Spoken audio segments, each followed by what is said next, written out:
सिद्धाणं नमो आयर्याणं नमो वज्रायाणं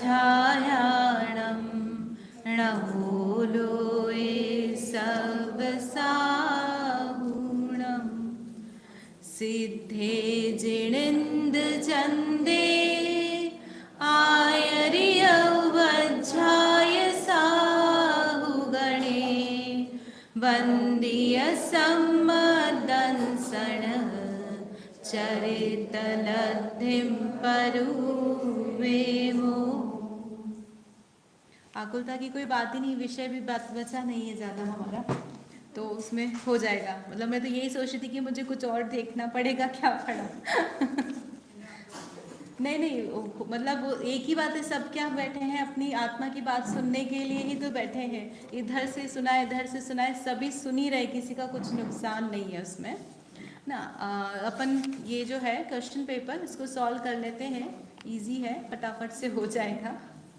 पहले आप लोगों के सबके हाथ में क्वेश्चन पेपर है ही सही। तो पहला है, अभव्य जीव के कितनी लब्धियां पाई जाती हैं? कितनी लब्धियां?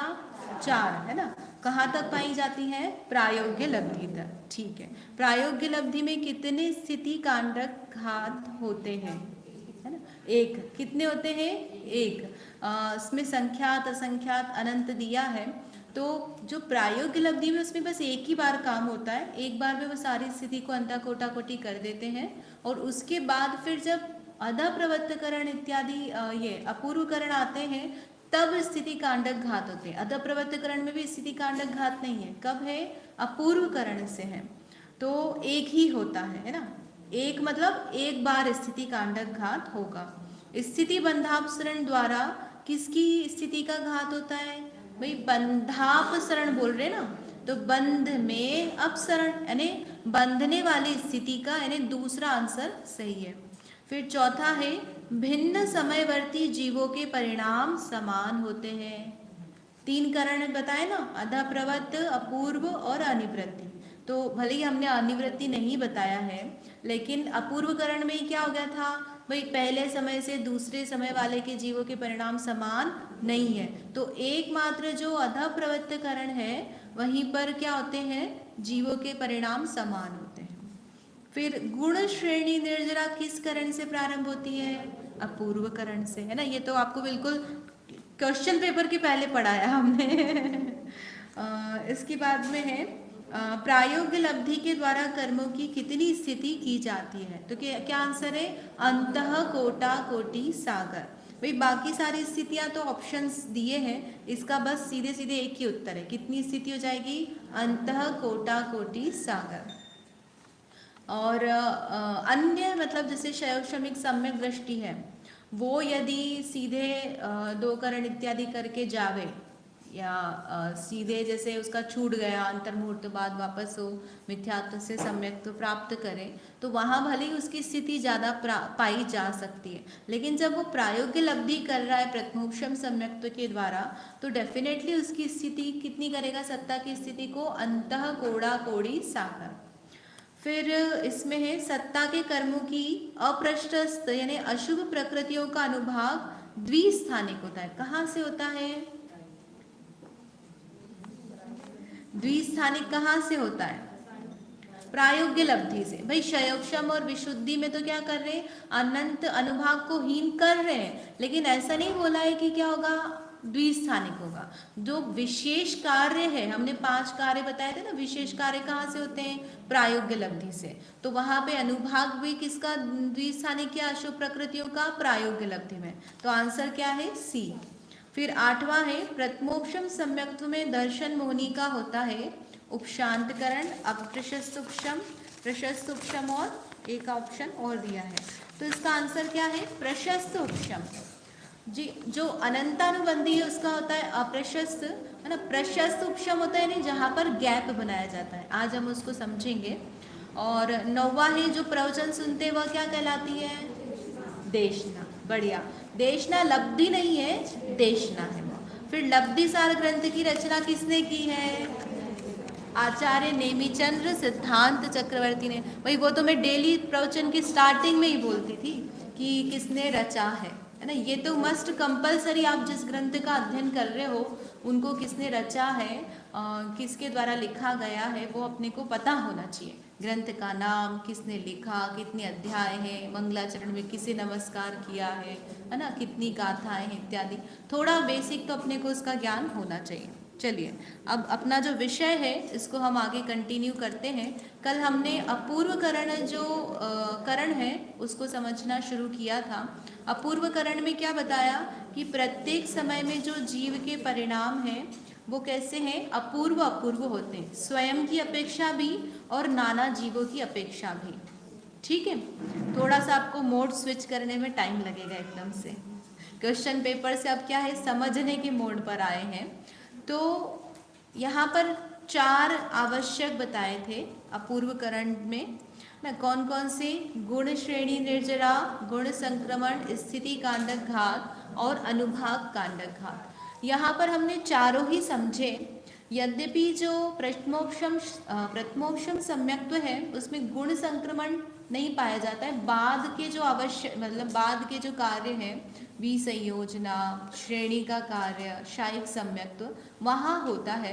लेकिन जब प्रथमोक्षम सम्यक्त्व प्राप्त करता है तब गुण संक्रमण नहीं होता, लेकिन हमने समझने के लिए उसको यहाँ पर समझा है।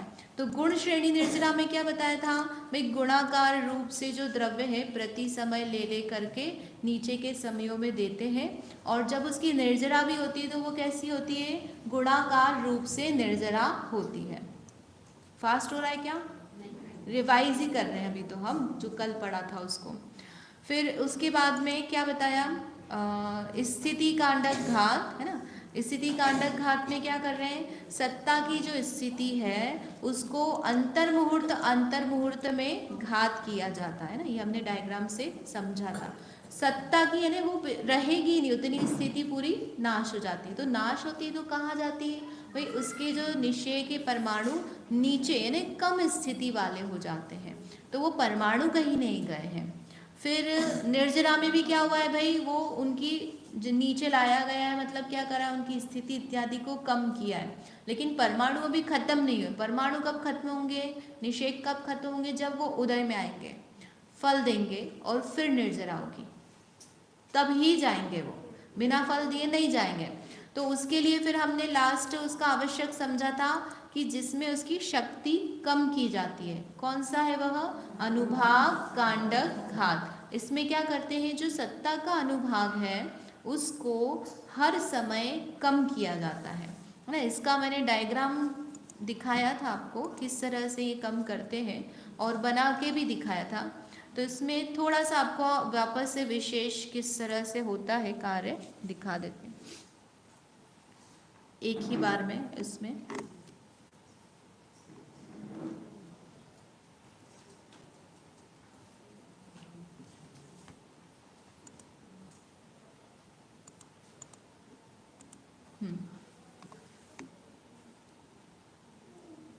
यह क्या है, स्थिति बता रहे हैं, और हर निषेक में जो अनुभाग है उसको किस प्रकार से बताया जाएगा, ऐसे बताएंगे। हर में जो उसका अनुभाग है उसका लेवल जो रहेगा वो सेम रहेगा। वैसे बनाने में इस तरह से बन रहा है, आप एक जैसा समझ लेना उसको। तो इसमें जितने भी है अंत में यहाँ तक सब में लगा लेना है, इतना अनुभाग द्विस्थानिक अनुभाग रहेगा, क्योंकि वो प्रायोगिक अवधि में कम करके आए ना, द्विस्थानिक रहेगा। तो जैसे पहला अंतर मुहूर्त हुआ अनुभाग कांडक घात का, तो उन्होंने थोड़ा अनुभाग पूरे सबका खत्म कर दिया, ठीक। फिर दूसरा अंतर मुहूर्त निकला, उसमें जो है उसमें फिर अनुभाग खत्म किया। फिर तीसरा अंतर मुहूर्त निकला, उसमें कुछ अनुभाग खत्म किया। तो ऐसे कितने संख्यात हजार अनुभाग कांडक घात हो जाएंगे, तब जाकर के जो एक स्थिति कांडक घात है वो होगा। फिर संख्यात हजार अनुभाग कांडक घात होंगे, फिर उसके बाद में एक स्थिति कांडक घात होगा। तो स्थिति कांडक में बहुत सारे होने, संख्यात हजार होने हैं, तो अनुभाग कांडक मल्टीप्लाई हो जाएंगे ना, ज़्यादा होंगे। लेकिन ऐसा होने पर भी अनुभाग अभी बहुत बचा है, क्योंकि स्थिति में तो असंख्यात ही हो रहा है भाई। स्थिति कितनी है मैक्सिमम भी देखा जाए तो, अंतः कोड़ा कोड़ी सागर है ना, सागर में पल्य और पल्य में असंख्यात वर्ष। तो असंख्यात ही समय होंगे उनके, आप काउंट करोगे। लेकिन जो अनुभाग है वो अनंत रूप से रहता है, उसमें जो स्पर्धक बताते हैं ना हम, वो कैसे रहते हैं, शक्तियाँ अनंत रूप से हैं। तो इसलिए हम उसमें घात करने के बाद भी अभी उसमें बहुत शक्ति पड़ी है। तो मैं ये बताना चाह रही थी कि अभी वर्तमान में हमारे पास यदि किसी कर्म का चतुस्थानिक अनुभाग उदय आ रहा है, मतलब बहुत उदय आ रहा है, उसमें हमारा गुण बहुत ढका हुआ है, तो जब वो सब हटेगा तो हमारे गुणों की कितनी अनंतता प्रकट होगी, ये सोचने लायक, विचार करने लायक। उसमें शक्ति कितनी है, मतलब कर्म ने कितना ढक रखा है उसको, कि हम ये हर अंतर मुहूर्त में जो अनुभाग है वो घटाते जा रहे हैं, घटाते जा रहे हैं। इतनी बार घट गया लेकिन फिर भी अभी बचा है ना। अभी तो ये कहाँ है, हम पहली बार जब सम्यक तो कर रहे हैं तभी यह स्थिति है। फिर आगे श्रेणी इत्यादि का काम, क्षय का काम होता है तब और किया जाता है, मतलब उसको बहुत उसका रस कम किया जाता है। तो इस प्रकार से ये अनुभाग कांडक घात समझना, समझ में आया, विशेष भासना हुई इसकी, है ना। यहाँ पर हमने ये इस तरह से बताया था कि पहले अंतर मुहूर्त में थोड़ा अनुभाग घटेगा, दूसरे में थोड़ा, तीसरे में, और इस प्रकार से अनुभाग कम कम होता जाता है, लेकिन फिर भी वह खत्म नहीं होता है। जैसे हमको क्वेश्चन आता ना, भाई हर 6 महीने 8 समय में 608 जीव जो है मोक्ष चले जाएंगे, फिर जीव खत्म होंगे क्या?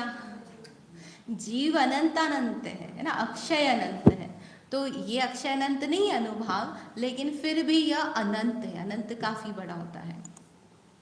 अब इसके बाद में हमने ये देखा था किस प्रकार से जो चारों कार्य हैं, द्रव्य, क्षेत्र, काल और भाव को बताते हैं, है ना। ये जो चारों कार्य, जो चारों आवश्यक समझे, तो जो प्रकृति है उसमें चारों प्रकार से यहाँ पर काम चल रहा है।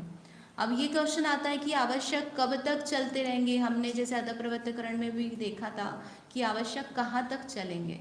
तो भाई जहाँ तक हमारा प्रयोजन है, हम करना क्या चाहते हैं, सम्यक दर्शन ना, निर्मल पर्याय प्रकट करना चाहते हैं। तो अगर वो प्रकट हो जाएगी तो फिर इनका प्रयोजन बचेगा क्या?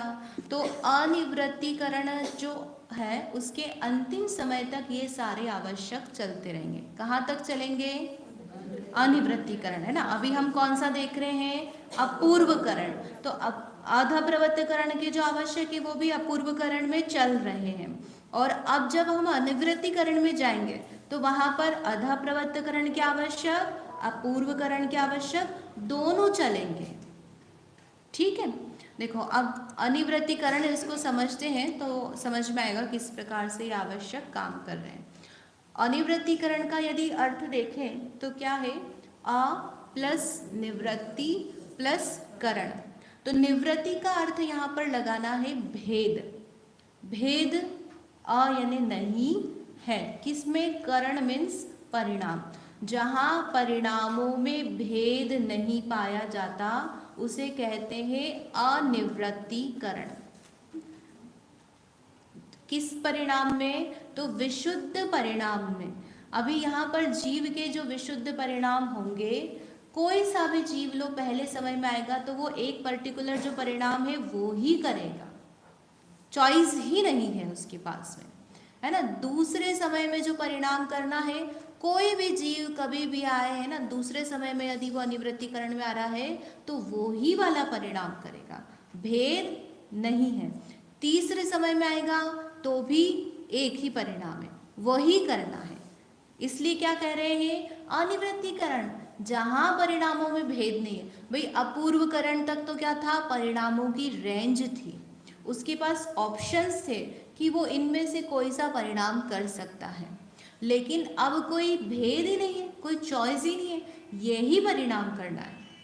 तभी हम बोलते हैं ना भाई, एक जो मोक्ष मार्ग जाना है तो मोक्ष मार्ग का रास्ता एक ही है, यही परिणाम करके जीव को प्रथमोक्षम सम्यक्त होना है ना। इसी तरह से कभी शायिक श्रेणी कर रहे हैं, है ना, सम्यक दर्शन में शायिक सम्यक तो कर रहे हैं, या उपशम श्रेणी चल रहे हैं, तो जब अनिवृत्तीकरण में आते तो वो परिणाम विशेष हैं, वो ही परिणाम होंगे तो ही आगे का कार्य होगा, उसमें कोई भेद नहीं। कोई भी जीव आए वो ये परिणाम ही करेगा, इसी प्रकार का। इसी प्रकार मतलब यही प्रकार भी नहीं, ये ही परिणाम। देखो इसको बताते हैं। शरीर का संस्थान, वर्ण, वय तथा उपयोग आदि में भेद संभव है। भी अलग अलग रंग के भगवान देखते हैं हम, प्रतिमाएं 24 तीर्थंकर की है, 2 हरिया है ना, काला लाल, इस तरह से हम उनकी रंग बताते हैं। तो वहाँ भेद है, हाइट में भेद है, अलग अलग चीज़ों में उनके भेद पाया जा रहा है बाहरी नाम कर्म के निमित्त से। लेकिन जब परिणाम की बात की जा रही है तो कोई भी जीव है यदि प्रथमोपशम सम्यक्त्व कर रहा है कोई सी भी गति का, चारों गति में हो सकता है ना, नारकी को, देव को, तिरंज को, मनुष्य को, तो यहाँ पर आकर सबके परिणाम कैसे होने हैं, एक ही। तो इसका काल कितना बताया, अंतर्मुहूर्त। देखो यहाँ पर, अब यहाँ क्या बता रहे हैं, यहाँ बॉक्स है तो बॉक्स में बस आप एक परिणाम समझना, बॉक्स में मतलब ये समझना बहुत सारे परिणाम है। तो पहले समय का परिणाम है ना, फिर दूसरे समय का परिणाम अलग, तीसरे समय का, तो कितने परिणाम होंगे भाई, जितना अनिवृत्तिकरण का काल है। अगर 4 समय का अनिवृत्तिकरण है तो कितने परिणाम होंगे, 4। सीधी सी बात है, सबसे सरल है अनिवृत्तिकरण। इसका काल कितना है, अंतर्मुहूर्त, लेकिन अपूर्वकरण से छोटा है ना, संख्यात गुणाहीन। अपन सामान्य एग्जाम्पल दो तो भाई आधा तो कम से कम होगा ही होगा। अपूर्वकरण में जितना काल लग रहा है, तो यदि हम 2 जगन्य संख्यात माने तो कम से कम आधा तो होगा, उससे छोटा भी हो सकता है, लेकिन कितना छोटा होता है उसका प्रमाण नहीं मिला, संख्यात गुणाहीन होता है ऐसा कहते हैं। समझ में आया उसमें कुछ प्रॉब्लम, क्या समझ में आया कि अनिवृत्तिकरण में हर समय में एक एक ही परिणाम पाया जाएगा और हर जीव कोई भी आएंगे तो वो ही वाला परिणाम करेंगे, वही विशुद्धि करेंगे, वैसा ही परिणाम होना है, अलग नहीं कर सकते वो कि नहीं मैं तो अलग करूंगा, वही करना है। ठीक है, तो इसमें जो विशेष विशुद्धि लगा रहे थे हम कि भाई पहले प्रायोगिक लब्धि से ही विशुद्धि कैसी है, प्रति समय अनंत गुणी अनंत गुणी अनंत गुणी। तो विशुद्धि तो यहाँ भी लगाना है ना, जो पहले समय में परिणाम है दूसरे समय में उस जो परिणाम होगा वो कैसा होगा, अनंत गुणा विशुद्ध। उससे दूसरे से तीसरे समय में जो परिणाम आएगा वो कैसा होगा, अनंत गुणा विशुद्ध। तो अब विशुद्धि से क्या मतलब लगाना भाई, कषायों की मंदता पूर्वक जो वीतरागता विशुद्धि प्रकट हो रही है उसको लेना यहाँ पर। ठीक है, समझ में आया, चले आगे, पक्का। चलो अब यहाँ पर भी कुछ कार्य होते हैं, तो क्या कार्य होते भाई, आपने सारे कार्य तो बता दिए, प्रकृति प्रदेश स्थिति बंध में जो जो हो सकता था वो कार्य हो गया। तो अब क्या बचा है भाई, मिथ्यात्व तो अभी भी हमारा खड़ा है ना, हमको क्या करना है, सम्यक दर्शन। तो मिथ्यात्व का उदय नहीं आना चाहिए। अब यहाँ पर हम उसको क्षय तो नहीं कर रहे हैं, तो क्या कर रहे हैं, उपशम कर रहे हैं। तो उपशम क्या करेंगे, यहाँ पर उसके लिए जो परिणाम है वो विशेष परिणाम यहाँ पाए जाते हैं अनिवृत्तिकरण में। देखो क्या क्या आवश्यक है, तो अधः प्रवृत्तिकरण और अपूर्वकरण के जो आवश्यक पूर्व में कहे हैं वो तो होंगे। कौन कौन से आवश्यक, अनंत गुणी विशुद्धि, स्थिति बंधापसरण, अनुभाग बंधापसरण और स्थिति कांड घात, अनुभाग कांड घात, गुण श्रेणी निर्जरा, ये सब जो वहाँ हो रहे हैं ये यहाँ भी होंगे। लेकिन उसमें क्या अंतर आएगा, यहाँ पर आगे दिया उसको हम देख लेते हैं पहले।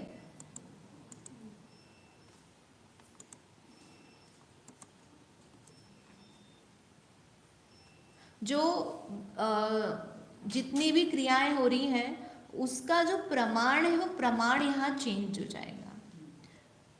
क्या प्रमाण चेंज होएगा भाई, स्थिति बंधापसरण में जो पल्ले का संख्यात्मक भाग घटा रहे थे वो अब यहाँ पर कम हो जाएगा। कम कैसे हो जाएगा, अच्छा कार्य करे तो बढ़ना चाहिए ना, ऐसा लगता है। देखो इसको हम एग्जाम्पल से देखते हैं कि एक संख्या है ना, क्या है, 10,000, इसमें हमने भाग दिया 10 का, तो कितना आया, 1,000। ठीक, अब 1,000 है उसमें हमने फिर से भाग दिया 10 का, तो कितना बचा, 100। तो जो जैसे 10,000 है, अब उसमें से हम 1000 घटाएंगे क्योंकि हमने 10 का भाग दिया है, तो पल्ले का संख्या का भाग भले ही हम वही रखें, लेकिन स्थिति क्या हो रही है, पहले से कम कम है ना। जैसे 10,000 स्थिति थी तो हमने उसमें 10 का भाग दिया तो 1000 घट जाएगी, लेकिन अब 100 स्थिति बची है और अब हम उसमें 10 का भाग देंगे तो कितनी घटेगी भाई, 10 घटेगी ना। स्थिति पहले से कम हो गई है तो उसमें जो कांडक घात या बंधावसरण इत्यादि होगा तो उसमें जो अमाउंट हटेगा वो कम होगा। समझ में आया? क्योंकि हम कहाँ से किस में भाग लगा रहे हैं, जो हमारे पास अवेलेबल है। अब वो अवेलेबल पहले से कम है तो इसलिए उसका जो रिजल्ट आएगा वो कम होगा। तो जो पहले से, जैसे आप 70 कोड़ा कोड़ी सागर में आप भाग दोगे तो बड़ा रिजल्ट आएगा, एकदम से कम होगा। और अंतर कोड़ा कोड़ी में आप उसी संख्या का भाग दोगे, रिजल्ट छोटा आएगा तो कम कम होगा। तो इसलिए जो यहाँ पर कम होने वाले मतलब जो स्थिति कांडक घात इत्यादि होंगे तो यहाँ पर भी वही चलेंगे, लेकिन उनका प्रमाण घट जाएगा है ना, नए शुरू होंगे। ऐसा यहाँ पर लगाना। कहाँ पर? अनिवृत्तिकरण में। जैसे हमने अपूर्वकरण में लगाया था ना कि अदा प्रवृत्तिकरण में जो चल रहा था वो अपूर्वकरण में चलेगा, लेकिन उसका अमाउंट चेंज हो जाएगा। तो इसी तरह से अपूर्वकरण से अनिवृत्तिकरण में आएंगे तो चलेंगी वो सारी चीज़ें, लेकिन उसमें जो घटने का अमाउंट है, घात करने का अमाउंट है, वो चेंज हो जाएगा। ठीक है। अब दूसरा जो आवश्यक है वो क्या बताया? अंतरकरण और फिर उपशमकरण। तो देखा जाए तो कौन कौन से हो गए? अधा प्रवृत्तिकरण और अपूर्वकरण के आवश्यक है ना, ये सारे को अपन एक गिन लेते हैं। फिर दूसरा क्या है? अंतरकरण, और तीसरा है उपशमकरण। तो जो विशेष कार्य होना है, जो प्रथमोपशम सम्यक्त्व के लिए निर्मलता, गैप है ना, वो बनना है, वो यहाँ हो रहा है, इन परिणामों के माध्यम से हो रहा है। अभी तक तो क्या हो रही थी? तैयारी। भाई जो चले गए उनका ये छूट गया, जो मेन कार्य था वो क्या हो गया? छूट गया। तो करेंगे वो कभी। तो उसमें क्या है भाई, अंतरकरण में क्या होता है, अब यहाँ पर हम देखते हैं। समझ में आ रहा है ना? आप पूछ सकते हो।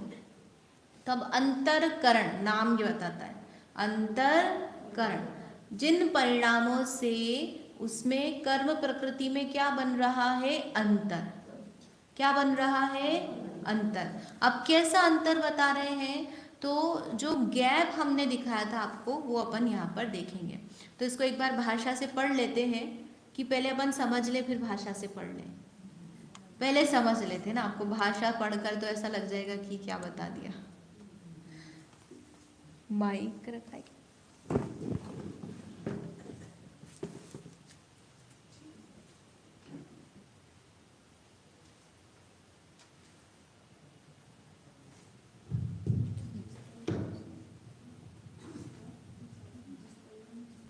जो प्रायोगिक लब्धि से हम देख रहे हैं तो स्थिति किस प्रकार की है, ये घट करके जो बची हुई स्थिति उसको समझना। तो जीव जो है वो यहाँ पर है, इसमें पहले समय है, और वो क्या करता है? अंतर्मुहूर्त बाद का है ना, जैसे अनिवृत्तिकरण का जितना समय बचा है भोगने का, उतने समय बाद का वो क्या करेगा? प्रकृतियों में गैप करेगा। किस प्रकृति में गैप करेगा? तो मिथ्यात्व या दर्शन होने की प्रकृतियों में गैप करेगा। सम्यक दर्शन का मतलब क्या बताया भाई? उसको अनंतानुबंधी की 4 और दर्शन होने की 3 प्रकृतियों का उदय नहीं चाहिए। तो यहाँ ये जो काम किया जा रहा है किसके द्वारा किया जा रहा है? अंतरकरण के द्वारा दर्शन होनी में काम किया जा रहा है। अब दर्शन होने की हम यहाँ पर एक प्रकृति ले रहे हैं, मिथ्यात्व। मान लो कि वो जीव कौन सा है? अनादि मिथ्या दृष्टि। अनादि मिथ्या दृष्टि मतलब उसके पास में सम्यक और सम्यक मिथ्यात्व प्रकृति नहीं है, उसने कभी सम्यक्त्व प्राप्त नहीं किया, वो पहली बार कर रहा है। तो उसके पास जो मिथ्यात्व प्रकृति की लाइन है वो इस तरह से बनी हुई है, निषेकों की रचना है ऐसी, और करना कैसी है? ऐसी, है ना, है कैसी? ऐसी, और करना कैसी है? ऐसी। तो ये इसमें यहाँ पर जगह खाली दिख रही है आपको, इसको बोल रहे हैं अंतरायाम। क्या बोल रहे हैं? किससे किया? अंतरकरण से। तो जैसे हमने आपको फॉर एग्जाम्पल बताया था कि घर में भोजन के लिए हमने पंडित जी को बुलाया, तो मम्मी ने क्या करा, बच्चों को पहले खिला दिया और बड़ों को बाद में खिलाने के लिए रोक दिया।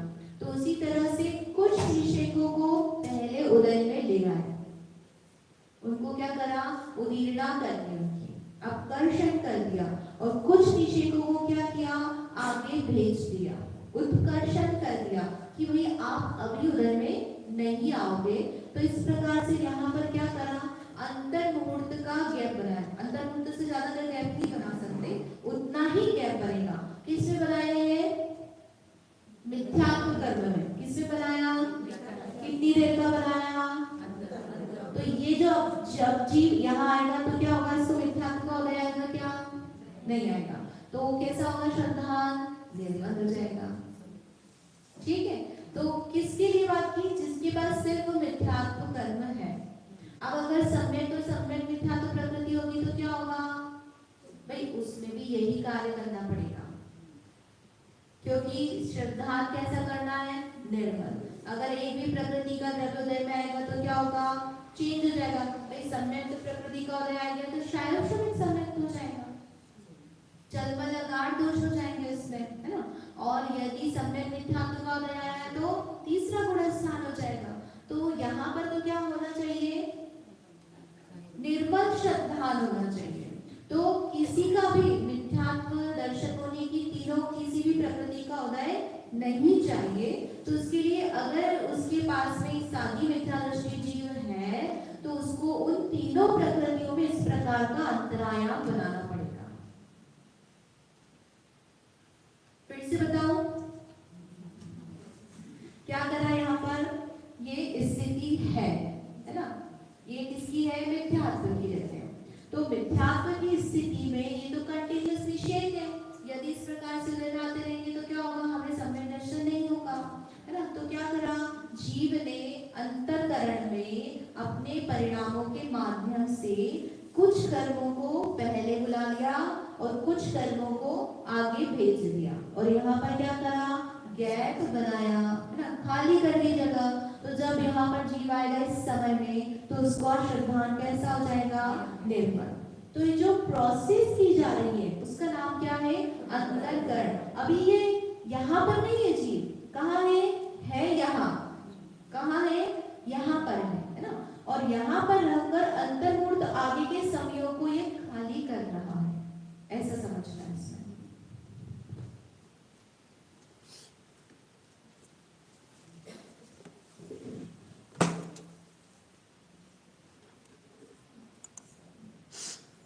देखो आप पढ़ते हैं तो आपको सरल समझ में आएगा थ्योरी क्या लिखी है।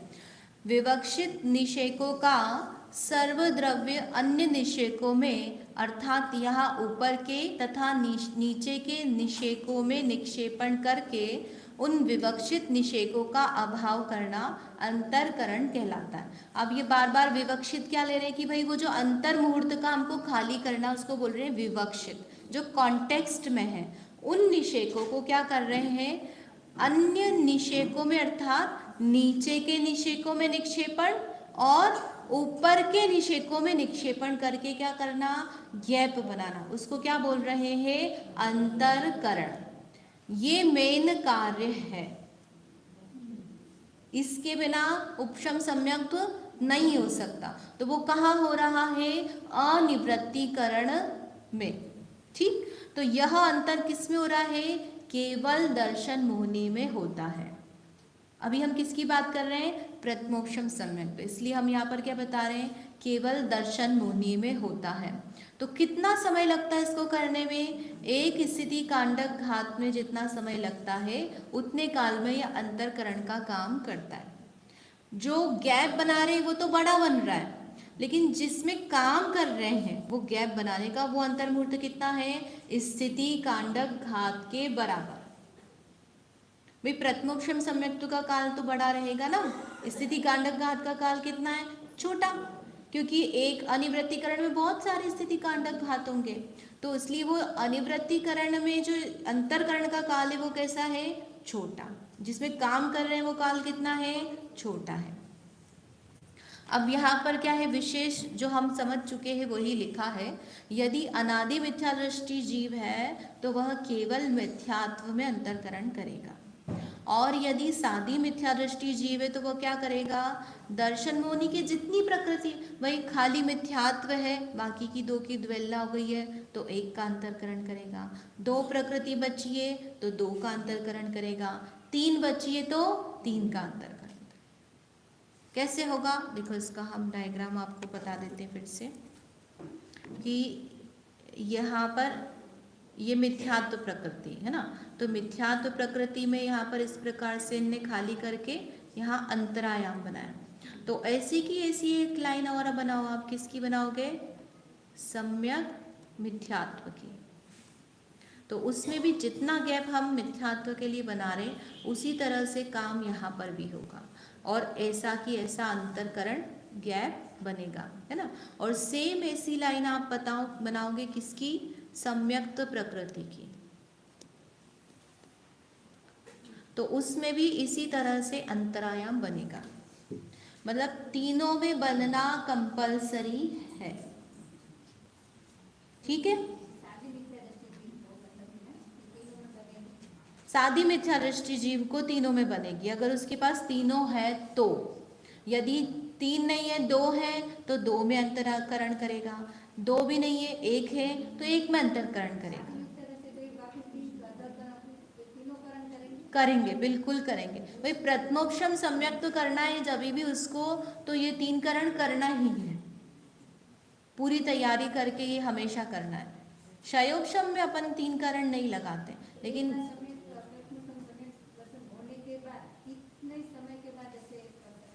पल्ले के असंख्यात भाग गुजरने के बाद कर सकते हैं। मतलब पल्ले का असंख्यात भाग में थोड़ा सा समय बचा और फिर वो फिर से प्रथमोक्षम सम्यक तो कर सकता है, मतलब ऐसा। हाँ, तीन रह सकती है, तीनों रह सकती है। उसके केस आते हैं आगम में कि तीन प्रकृति वाला है या दो प्रकृति वाला है। इतना भी केस आता है कि जैसे मान लो दो समय या एक समय बचा उसका प्रकृति का उद्वेलना खत्म होने में, और वो प्रथमोक्षम सम्यक तो कर लिया, एक समय बचा था और यहाँ सम्यक्त में चला गया, तो वापस उसके पास फिर से तीनों प्रकृति की सत्ता हो गई। ऐसा तक केस बना है, मतलब एंड तक भी वो कर सकता है, पहले भी कर ले, उसमें कोई बात नहीं।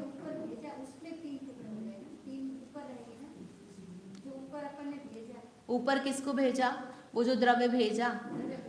अभी अगर जिसके पास सिर्फ मिथ्यात्व है तो वो तीन टुकड़े करेगा, और जिसके पास तीन ऑलरेडी है तो वो तो तीन टुकड़े हैं लेकिन उसमें द्रव्य और बढ़ जाएगा, ऐसा उसमें समझना।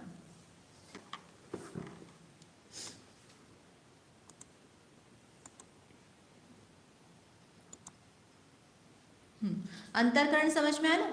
अब उपशमकरण है, उसको हम देखते हैं। जैसे हमने क्षयोपशम में समझा था, क्या क्या, उदयाभावी क्षय और सदवस्थारूप उपशम। क्या किया था उन्होंने, सर्वघाती स्पर्धकों की शक्ति कम की थी, है ना, एक एक समय पहले, और ऊपर वाले जो है वो नीचे नहीं आ जाए, वो वहीं की वहीं बैठे रहे, बने रहे, वो कार्य किया था। तो इसी प्रकार से हमने यहाँ पर क्या किया है, ये जो अंतरकरण किया है इसमें कर्मों को आगे पीछे किया है, लेकिन इसकी गारंटी नहीं है। क्या गारंटी, कि भाई ये जो ऊपर वाले कर्म है या गैप में आ जाए।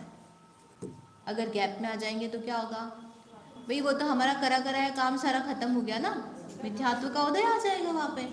तो उसके लिए कि भाई जो जहाँ है वो वहीं की वहीं बैठा रहे, उसकी उदीर्णा इत्यादि नहीं हो जाए, उसके लिए जो विशेष कार्य किया जा रहा है उसको कह रहे हैं उपशमकरण। देखो पढ़ते हैं, अंतरकरण करने के पश्चात अनिवृत्तिकरण काल में ही सत्ता में स्थित मिथ्यात्व के निषेधों का उपशम किया जाता है, अर्थात उनकी उदय या उदीर्णा होकर जल्दी उदय में न आ सके, इस योग्य किया जाता है। क्या समझ में आया, इससे पक्का कर दिया हमने काम। भाई जब मैं उपशम सम्यक्त में रहूंगी तो मुझे कोई मिथ्या तो डिस्टर्ब नहीं कर सकता, उतना काल तो मैं पूरा बिताऊंगा। ठीक है, वो साधन का अपन बाद में देखेंगे, लेकिन मिथ्यात्व के जो निषेध है वो नीचे नहीं आएंगे। ये सब कार्य हो रहा है तो जीव को पता चलता है। जीव को कर्म का नहीं पता चलता, जीव को तो अपनी खबर रहती बस। तो अपन को बना के रखना है, वो कैसे अपन नक्की कर सकते हैं? अपन नहीं बना के रखते, ये अपने आप होता है। अपने आप होता है। हाँ भाई, आप जो परिणाम कर रहे हो ना अनिवृत्तिकरण की, उनमें ऐसा वीर है, ऐसी सामर्थ्य है कि ये इस प्रकार का ही कार्य होगा। होगा। वो परिणाम ही विशिष्ट प्रकार के, उसमें इस प्रकार की योग्यता है।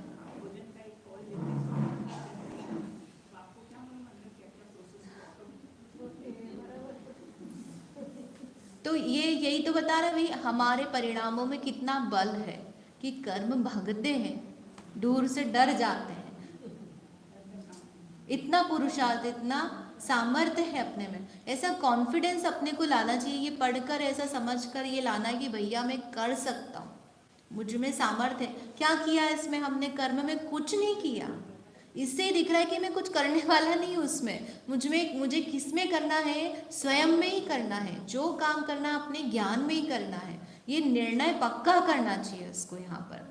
तो इस तरह उपशमकरण में क्या बताया कि जो हमने कर्मों को आगे पीछे किया है वो वहीं की वहीं बने रहे, उनकी उदय या उदीर्णा नहीं हो जाए। अब इतना काम जो किया वो किस में किया है? दर्शन मुनि में। तो फिर अनंतानुबंधी का क्या होता है ना? एक क्वेश्चन भी आ सकता है, भाई हमने दर्शन मुनि का तो कर लिया, अप्रत्मोक्षम सम्यक तो हो जाएगा क्या?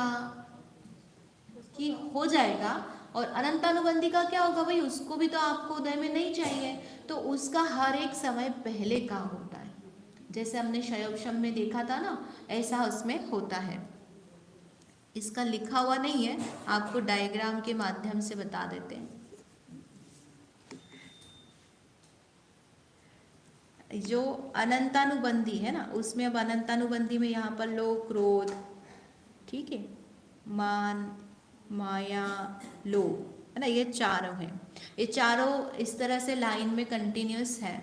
तो हमें जिसका भाव होता है वैसी उसका क्षय का उदय कहा जाता है कि हमने ये भाव किया तो ये कर्म का निमित्त है। हम कर्म की अपेक्षा से बोलते हैं, लेकिन वास्तव में जीव उस परिणमित हुआ तो उस कर्म का उदय है। जीव ने लोभ का क्षय किया तो लोभ कर्म का उदय हुआ और बाकी सारे उसमें कन्वर्ट होकर उदय में आए हैं।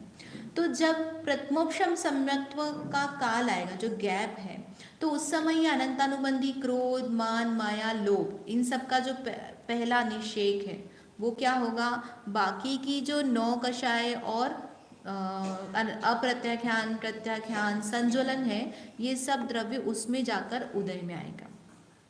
वो है लेकिन उदय में नहीं आएगा। वो क्या होगा? एक समय पहले अन्य कषाय रूप से बदल जाएगा। तो ये काम हर समय किया जा रहा है, तुरंत करके हम उसको भोग रहे हैं।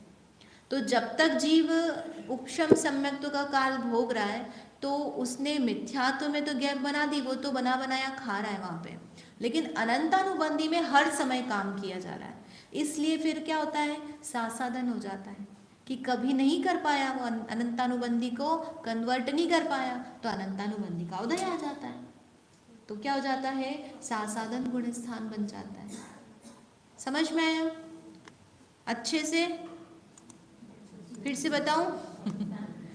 क्या दर्शन मोहिनी की 3 और अनंतानुबंधी की 4, इन प्रकृतियों का क्या करना है? उपशम।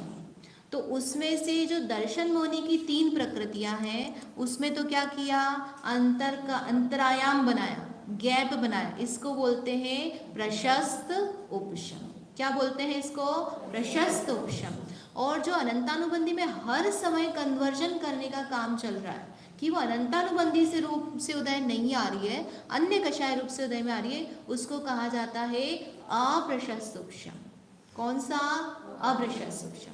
तो इस प्रकार से यहाँ पर हमारा अनिवृत्तिकरण का जो काल है वो समाप्त हो गया, उसका कार्य समाप्त हो गया, और बस अब क्या बचा है? फल भोगना बचा है। तो हमारा काल भी समाप्त हो गया। थोड़ा सा बचा है, जरा सा, जो अपना रात की क्लास रहेगी तो उसमें हम पूरा करेंगे। आपके कुछ प्रश्न हो जो तो आप रख सकते हो, उस समय हम चर्चा कर लेंगे। यहीं तक रखें। जिनवाणी स्तुति। निज में बच